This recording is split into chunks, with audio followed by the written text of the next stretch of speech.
Talento Aviation.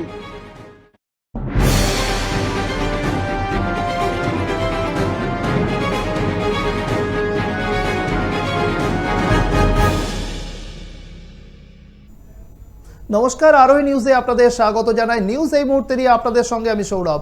আর শুরুতেই যে খবরের দিকে নজর রাখবো, 4 দিনের বাঁকুড়া সফর মুখ্যমন্ত্রী, আর আজকে সফরের দ্বিতীয় দিন।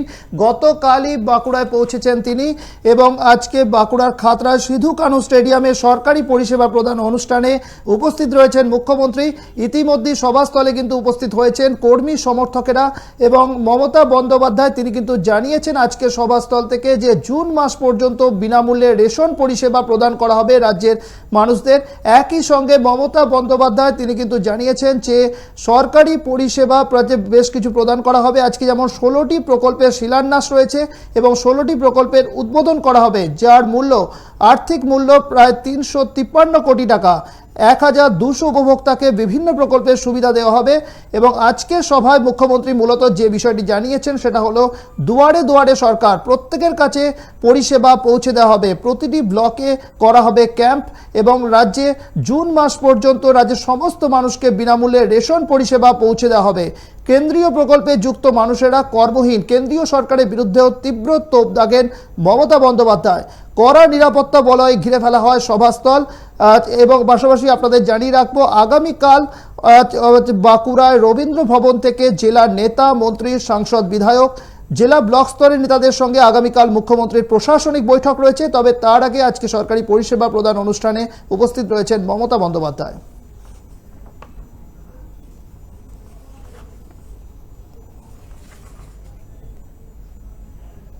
অন্যদিকে বাঁকুড়া থেকেই মুখ্যমন্ত্রী ভার্চুয়ালি বৈঠক করবেন প্রধানমন্ত্রী নরেন্দ্র মোদীর সঙ্গে। আগামীকাল সেই বৈঠক রয়েছে।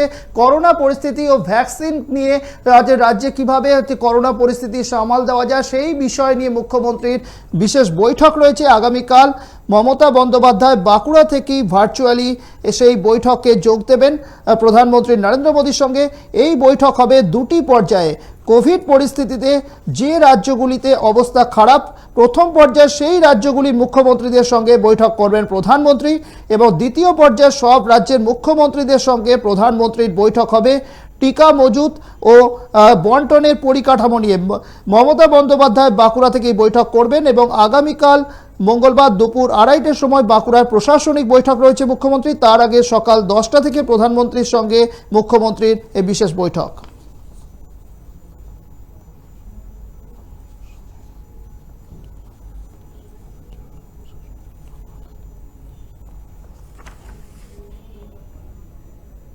সরকার ও প্রশাসনের পর এবার রাজ্যপালের নিশানায় রাজ্যের আমলারা। রাজ্যের আমলাদের বিরুদ্ধে টুইট বার্তায় আজ তোপ দাগলেন রাজ্যপাল জগদীপ ধনখড়। আজ সকালে নিজের টুইটারে আমলাদের তীব্র কটাক্ষ করেছেন রাজ্যপাল। তিনি লিখেছেন, যেভাবে রাজ্যের সরকারি আমলাদের সম্পত্তি বাড়ছে এবং তারা দুর্নীতিতে জড়াচ্ছেন তা যথেষ্ট উদ্বেগজনক। দুর্নীতি নামক শিল্পকে রুখতে না পারার যে প্রশাসনিক ব্যর্থতা, সেটাই এখন শহরের আলোচ্য বিষয়, সেটাই সরকারের মুখ পোড়াচ্ছে বলে মন্তব্য করেছেন রাজ্যপাল। টুইটে জগদীপ ধনখড় আরও লিখেছেন, দুর্নীতির আতুর ঘরকে ভেঙে দিয়ে গণতন্ত্রকে রক্ষা করতে হবে। দুর্নীতির কিংপিনদের গ্রেফতার করে আইনানুগ ব্যবস্থা নিতে হবে। ধনখড়ের মতে, দুর্নীতিগ্রস্তরাই যদি সৎ মানুষের পিছনে ফেলে এগিয়ে যায়, সেটা হবে গণতন্ত্রের পক্ষে বিপজ্জনক।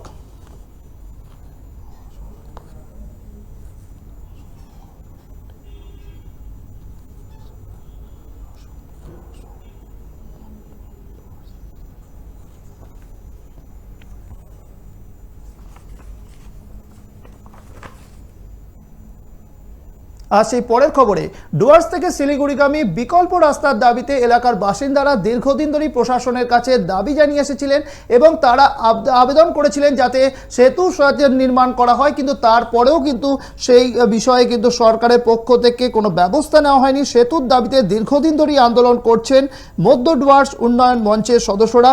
দীর্ঘদিন থেকে এই দাবি উঠে আসলেও আজও এই দাবিতে শিলমোহর পড়েনি। এই বিষয়ে প্রশাসনের উদাসীনতাকেই দায়ী করেছেন ডুয়ার্সবাসী। এছাড়াও তাদের দাবি, এই সেতুটি তৈরি হলে সংশ্লিষ্ট এলাকায় পর্যটন শিল্পেরও উন্নতি হবে। তাই আজ তাদের দাবি খতিয়ে দেখতে সেতু পরিদর্শনে যান প্রশাসনিক আধিকারিকেরা।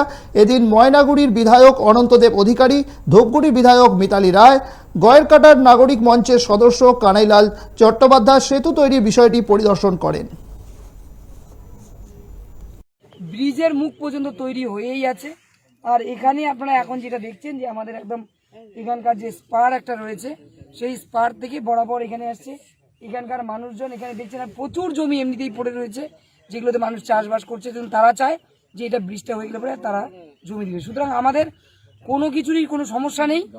পর্যটন যেমন আমরা যদি জলদাপাড়ার থেকে ধরি, জলদাপাড়া হয়ে তেলিপাড়া হয়ে আমাদের গয়েরকাটা, মধুবনী হয়ে, খুট্টিমারি হয়ে, গোসাইহাট, এই সমস্ত ছোট ছোট পর্যটন ক্ষেত্র যেগুলো রয়েছে সেগুলো, নাথুয়ার, এইসব গ্রামীণ দৃশ্য, গ্রামীণ পর্যটন, অনেক ধরনের পর্যটন এই রাস্তার মধ্যে পড়বে। তারপরে গরুমারা ছুঁয়ে, রামসাই ছুঁয়ে, আমাদের মূর্তি, গজলডোবা, এইসব ছুঁয়ে চলে যাবে শিলিগুড়ি। ব্যাপক একটা অর্থনৈতিক উন্নয়ন ঘটবে পর্যটনের মাধ্যমে। কাজের দাবিতে বিক্ষোভ মিছিল ও ডেপুটেশন দেওয়া হলো মেদিনীপুর শহরে। সেখানকার বেকার যে সমস্ত যুবক যুবতীরা রয়েছেন তারা এই বিক্ষোভ মিছিলে আজ সামিল হয়েছেন। রাজ্য সরকারের উদ্যোগে শুরু হয়েছিল এমপ্লয়মেন্ট ব্যাংক। মুখ্যমন্ত্রী মমতা বন্দ্যোপাধ্যায় জানিয়েছিলেন যে এমপ্লয়মেন্ট ব্যাংক থেকে নেওয়া হবে বেকারদের বিভিন্ন জায়গায় কাজের জন্য। এমপ্লয়মেন্ট ব্যাংকে দীর্ঘদিন নাম থাকার পরেও কোনো কাজ না পাওয়ায় মেদিনীপুর শহরের রাস্তায় মিছিল করে মুখ্যমন্ত্রী মমতা বন্দ্যোপাধ্যায়ের যে প্রকল্প যুবশ্রী, সেই যুবশ্রী এমপ্লয়মেন্ট ব্যাংক কর্মপ্রার্থী সমিতির সদস্যরা আজকে এই বিক্ষোভে সামিল হন। তারা মেদিনীপুর শহরে তারা মিছিল করেন। মূলত চাকরির দাবিকে সামনে রেখে মেদিনীপুর শহরে বিক্ষোভ মিছিল বেকার যুবক যুবতীদের। আমরা মাননীয় মুখ্যমন্ত্রী মমতা বন্দ্যোপাধ্যায়ের প্রতি একটা স্বপ্ন দেখেছি যে আজকের আমাদের এই লড়াই ময়দানে আমাদের নামতে হবে। আজকের আমাদের পশ্চিমবঙ্গ যুবশ্রী এমপ্লয়মেন্ট ব্যাংক কর্মপ্রার্থী সমিতির পক্ষ থেকে আমরা পশ্চিম মেদিনীপুর জেলা শাসকের কাছে সম্পূর্ণ গণতান্ত্রিক পদ্ধতিতে তার পারমিশন নিয়ে আজকে আমাদের অভাব অভিযোগের কথা জানাতে এসেছি। আশা করি মানবিক ডিএম সাহেব আমাদের কথাটা মেনে নেবে, কারণ আমাদের লড়াই করতে করতে আজকে দেওয়ালে পিঠ থেকে গেছে। মাননীয় মমতা বন্দ্যোপাধ্যায় তিনি প্রতিশ্রুতি দিয়েছিলেন 2013 সালে নেতাজি ইন্ডোর স্টেডিয়ামে, যখন যিনি এমপ্লয়মেন্ট ব্যাংক প্রতিষ্ঠিত করেছিলেন, সেদিন 2013 সালে আমাদের নেতাজি ইন্ডোর স্টেডিয়ামে সরকারি আধিকারিক, নেতা মন্ত্রীদেরকে সঙ্গে নিয়ে এবং কিছু সিনেমার কলাকুশলীদেরকে সঙ্গে বসিয়ে তিনি আমাদেরকে বলেছিলেন যে যুবশ্রী, আমি যখন ক্ষমতায় আছি তোমাদের প্রত্যেকের কাজের ব্যবস্থা আমরা করব। বাড়িতে কেউ না থাকায় সেই সুযোগে চুরির ঘটনায় চাঞ্চল্য ছড়ালো দুর্গাপুরে। অন্ডালে একাধিক বাড়িতে চুরির ঘটনা ঘটেছে বলে জানা যাচ্ছে। বেশ কয়েকটি বাড়িতে তালা ভেঙে চুরির ঘটনা ঘটেছে। অন্ডালের মধুজোর কলিয়ারি এলাকার ঘটনা। এক ব্যক্তির বাড়ি সহ বেশ কয়েকটি বাড়িতে চুরির ঘটনা ঘটেছে। অভিযোগ, এদিন ভোরে প্রতিবেশীরা পাশের বাড়িতে দরজার শব্দ শুনতে পান, কিন্তু সন্দেহ হওয়ায় স্থানীয় কয়েকজন বাসিন্দা তাদের প্রতিবেশীদের ডাকাডাকি করতেই চম্পট দেয় মুখে কাপড় বাঁধা কয়েকজন ব্যক্তি। জানা গিয়েছে 3টি বাড়ির তালা ভেঙে চোরের দল বাড়িতে ঢুকে সর্বস্ব লুট করে চম্পট দেয়।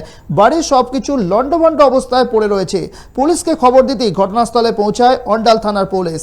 প্রাথমিকভাবে মনে করা হচ্ছে লক্ষাধিক টাকা চুরি গিয়েছে। ঘটনার তদন্ত শুরু করেছে পুলিশ।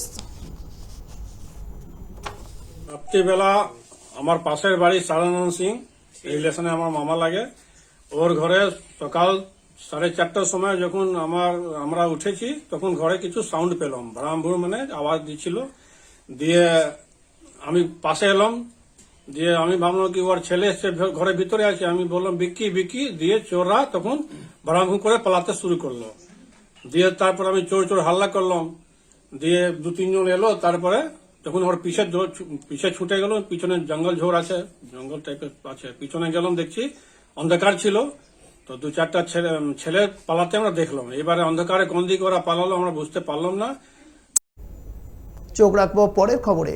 পঞ্জিকা মতে আজ জগদ্ধাত্রী পুজোর শেষ রাত্রি বা মহানবমী। তবে আজকের দিনে কিন্তু রাজ্যের সর্বত্র সাড়ম্বরে পালিত হচ্ছে জগদ্ধাত্রী পুজো। যদিও চন্দ্রনগর, হুগলির বিভিন্ন জায়গাতে 4 দিন ধরে পুজো করা হয়, তবে কলকাতা সহ রাজ্যের বিভিন্ন প্রান্তে আজ একদিনই জগদ্ধাত্রী পুজোর আয়োজন করা হয়েছে। এবং আজ একদিনই কিন্তু সপ্তমী, অষ্টমী, নবমী তিনটে পুজোই কিন্তু আজকে একদিনই অনুষ্ঠিত হবে। সকাল থেকেই বেলুড় মঠে সেখানেও কিন্তু জগদ্ধাত্রী পুজোর আয়োজন করা হয়েছে। প্রতি বছরের মতো এবছরও বেলুড় মঠে চলছে জগদ্ধাত্রী পুজো। নিয়ম রীতি মেনে জগদ্ধাত্রী আরাধনায় মেতেছেন। তবে এবছর করোনা বিধি থাকায় বেলুড় মঠে পুজোয় সাধারণের প্রবেশের অনুমতি নেই, তাই মঠের মহারাজরাই পুজোর আয়োজন করেছেন। দেবীর পুজো ঘিরে সেজে উঠেছে বেলুড় মঠ। সকাল থেকেই কিন্তু বেলুড় মঠে সাড়ম্বরে চলছে জগদ্ধাত্রী বন্দনা।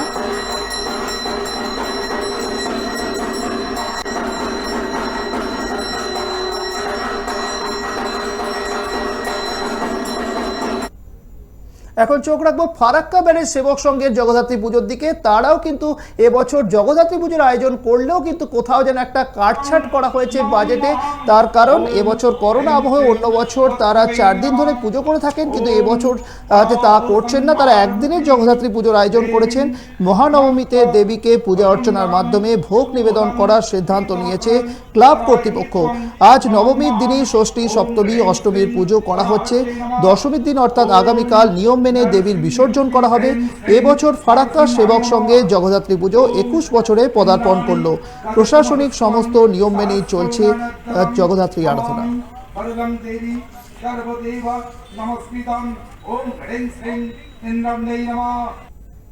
নিউজ এই মুহূর্তে এখনকার মতো এই পর্যন্তই। দিনভর সংবাদ অন্যান্য অনুষ্ঠানের জন্য দেখতে থাকুন আরোহী নিউজ।